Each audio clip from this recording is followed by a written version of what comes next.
আজকের পবিত্র শ্রবণ পরম পূজ্যা প্রব্রাজিকা মোক্ষপ্রাণা মাতাজি বলছেন, শিবের যেমন শক্তি তেমন শ্রী সারদা দেবীও শ্রীরামকৃষ্ণদেবের সাধনার সহায়িকা ছিলেন। তার সাহচর্য সাধারণের গোচরীভূত হতো না। তার সহযোগিতা ফল্গুধারার মতো অন্তঃসলীলা ছিল। শ্রী শ্রীমা শ্রীরামকৃষ্ণদেবের উপযুক্ত সহধর্মিণী রূপে তাঁর সকল কাজে সাহায্য করেছেন। শ্রী শ্রী ঠাকুরের মানসপুত্রের কাছে তিনি ছিলেন সাক্ষাৎ জননী। আত্মাকে আশ্রয় করে যে ধর্ম প্রকাশ পায় তাই আধ্যাত্ম ধর্ম, তাই আমাদের ধ্রুব ধর্ম। সেখানে নারী পুরুষ অধিকারের ভেদ নেই। আমাদের নারীদের সাধনা বা মহিমা সম্বন্ধে চর্চা বা আলোচনা করতে হলে নারীর মাতৃত্ব, আধ্যাত্মিক মহত্ব প্রভৃতি নিয়ে চর্চা করতে হয়। শ্রী শ্রী মা ছিলেন সংঘ জননী। শ্রীরামকৃষ্ণদেবের মহাসমাধির পর থেকে শ্রী শ্রী মায়ের জীবিতকাল পর্যন্ত অপূর্ব মাতৃভাবের স্ফুরণ ঘটেছে তাঁর জীবনে। আমাদের শাস্ত্রে মাতৃত্বের আদর্শের উপর ভিত্তি করেই জীবনযাত্রা নির্বাহ করার নির্দেশ দেওয়া হয়েছে। মাতৃত্বের মধ্যে নারী মহিমার পরাকাষ্ঠা লক্ষ্য করা যায়। মাতৃত্ব পবিত্রতম বস্তু। নারী নিজেকে মাতা রূপেই সহজে প্রকাশ করে থাকে। আমাদের পূর্ব সমাজ ব্যবস্থা এমনই ছিল। মাতা পুত্রের সম্বন্ধ তাই এত সহজ ও গভীর ছিল আমাদের দেশে। এজন্য মাতৃভক্ত সুসন্তানের বিশেষ স্থান ছিল তখনকার সমাজে। বর্তমান যুগে পাশ্চাত্যে ভোগমুখী সমাজ ব্যবস্থার প্রভাবে মাতা পুত্রের অপূর্ব স্নেহবন্ধন ক্রমশ শিথিল হতে চলেছে। তাই সাংসারিক অশান্তি সর্বত্র। সামাজিক স্নেহের বন্ধনগুলো ক্রমশ ক্ষয়িষ্ণু।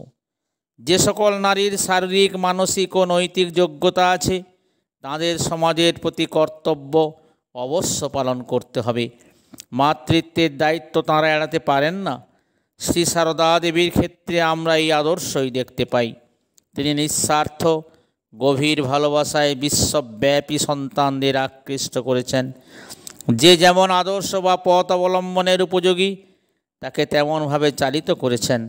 কখনো কখনো সেই ভক্ত সন্তানের সম্পূর্ণ অজ্ঞাতসারে। এ এক আশ্চর্য মাতৃশক্তি। শ্রী সারদা দেবীর মহিমাময় জীবন সম্বন্ধে নানা গবেষণা ও বিশ্লেষণ চলছে। এই চৈতন্যরূপিণী চিৎশক্তির ধারণা সাধারণের বুদ্ধিগম্য নয়। মা তুমি কে, তুমি কে কেউ জানে না। চিদাকাশে যার যা ভাসে তাই তাদের বোধের সীমানা। সকল জাতির মধ্যেই যথার্থ নারী ধর্ম পালনে স্বাধীনতা বা সহায়তা দেওয়া যদি হয় তাহলে এই প্রকার উন্নত ও মহীয়সী নারী জন্ম নেয়। স্ত্রী জাতির লক্ষ্য হওয়া উচিত আদর্শ নারীত্ব। কেননা প্রত্যেক জাতির জীবনী শক্তি নারীর উন্নতির মধ্যেই নিহিত। বর্তমানে জগতের সর্বত্র সমস্ত জাতির মধ্যেই অল্প বিস্তর বিশৃঙ্খলা দেখা যাচ্ছে। কারণ মাতৃশক্তি সুসন্তান লাভের জন্য লালায়িত নয়। হিন্দু ধর্মে শিব শক্তির ধারণা সুপ্রাচীনকাল থেকেই প্রচলিত। এটি আমাদের জাতিগত বৈশিষ্ট্য। তাই আমাদের সমাজের গড়ন ছিল অতি সুসংগত। সেই ধারণা আমাদের সমাজকে রক্ষা করে এসেছে এতকাল। এর দ্বারা জাতীয় সুরক্ষিত থাকে। আমাদের ধর্মের ভিত্তি প্রত্যক্ষ অনুভব। অভিজ্ঞতামূলক না হলে ধর্ম অবৈজ্ঞানিক হয়ে পড়ে। বৈদিক ঋষি বলেন, তদ্বিষ্ণু পরমং পদং সদা পশ্যন্তি সূরয়। ঋষিগণ সর্বদাই দর্শন করেন সেই পরম সত্যকে, বিশ্বব্যাপী পরমাত্মাকে। সুপ্রাচীন কাল থেকে বর্তমান কাল পর্যন্ত আমরা সকলেই এক অদৃশ্য মন্দিরের পূজারী। আমাদের ধর্মের ভিত্তি আধ্যাত্ম জীবন। ধর্মের অভিব্যক্তি হচ্ছে সর্বপ্রকার ভেদ বুদ্ধি দূর করে মানব জাতির প্রতি অসীম প্রেম। প্রত্যেক মানুষ প্রত্যক্ষ ব্রহ্মের মূর্ত প্রকাশ। মানব সেবাই ভগবানের শ্রেষ্ঠ আরাধনা। এদেশ নারীত্বকে মহিমান্বিত করেছে। কারণ ব্রহ্মস্বরূপিণী আদ্যাশক্তি শিব ব্রহ্মস্বরূপের অংশ সম্ভূতা হয়ে মানব জাতিকে উচ্চ আদর্শের পথ নির্দেশ করেছেন যুগ যুগ ধরে। ঊনবিংশ শতকে পরাধীন ভারতবর্ষকে তার মোহনিদ্রা থেকে জাগ্রত করে যথার্থ পথের সন্ধান দিতে আবির্ভূতা হয়েছিলেন জগজ্জননী শ্রীমা সারদা দেবী। তাঁর অনন্য সাধারণ চরিত্র মানব সংস্কৃতিকে এক উঁচু সুরে বেঁধে রেখেছিল। যদিও সাধারণ মানুষ এসব ব্যাপারে বিশেষ আস্থা রাখতে নারাজ, কিন্তু যারা জাতীয় চরিত্র ইতিহাস নিয়ে পর্যালোচনা করে থাকেন তাঁদের চিন্তা গভীর সুরে বাজে বলেই তাঁদের প্রজ্ঞা দৃষ্টিতে ধরা পড়ে কোন দিকে এবং কোনো কোনো বিশেষ ক্ষেত্রে জাতীয় চরিত্রের গতি প্রবাহিত হচ্ছে। ভারতীয় সংস্কৃতি দীর্ঘদিন যাবৎ পল্লীর নিঃস্ব শান্ত জীবন অবলম্বনপূর্বক দরিদ্র ব্রাহ্মণ ও কপর্দক্ষীণ ধর্মগুরুদের উচ্চাসন দিয়ে আত্মরক্ষার উপায় আবিষ্কার করেছে।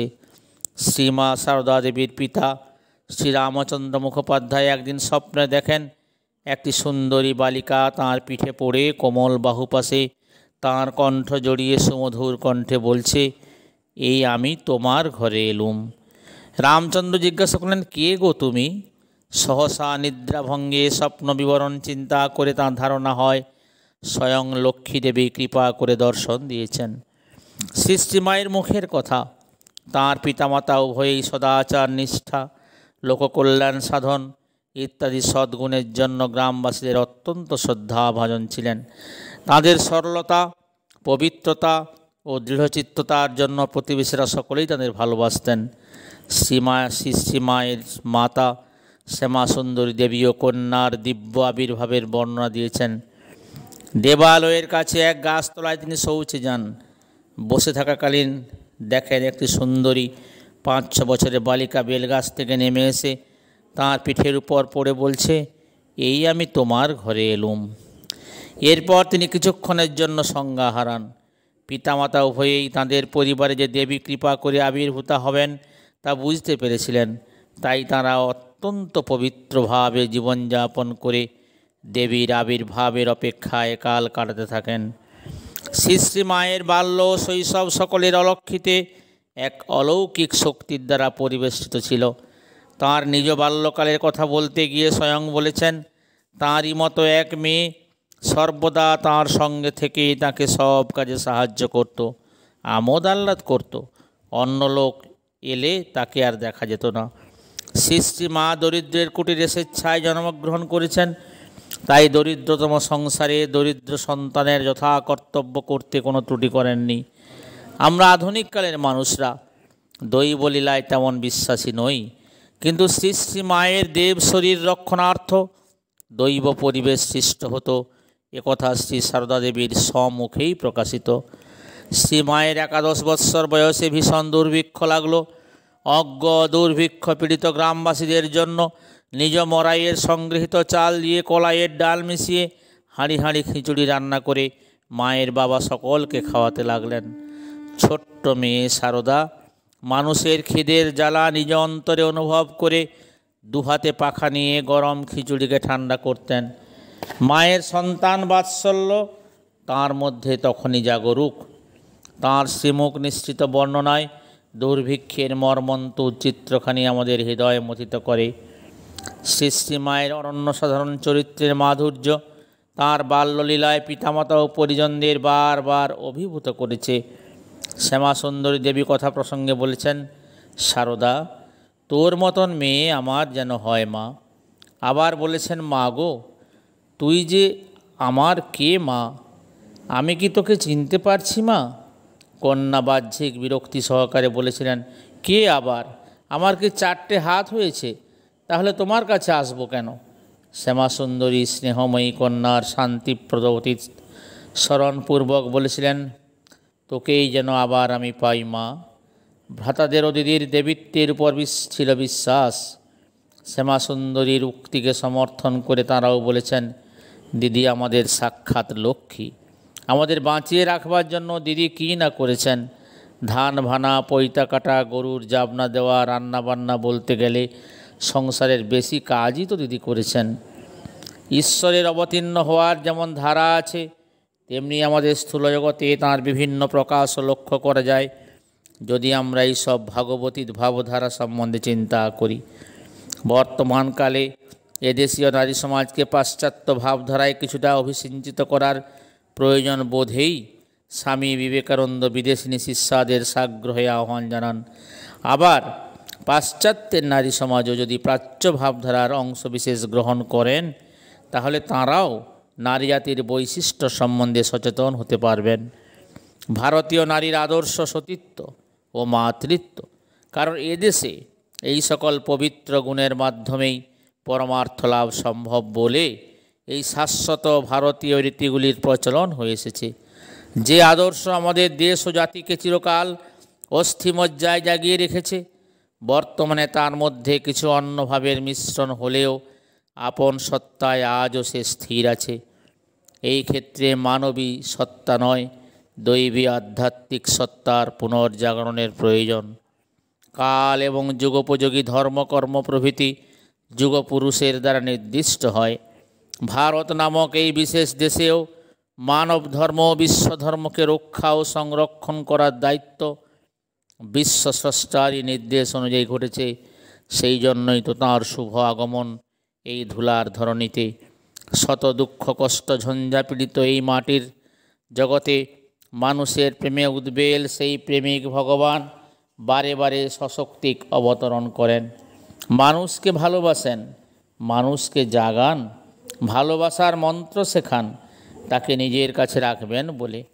মায়াময় এই বিশ্ব সংসারকে প্রেমময় জগৎ বলে বোধ করান, তাকে আত্মজ্ঞানে ব্রহ্মজ্ঞানে উদ্বুদ্ধ করেন। জয় মা, জয় ঠাকুর, জয় স্বামীজি। ওং শান্তি শান্তি শান্তি। হরি ওং তৎসৎ।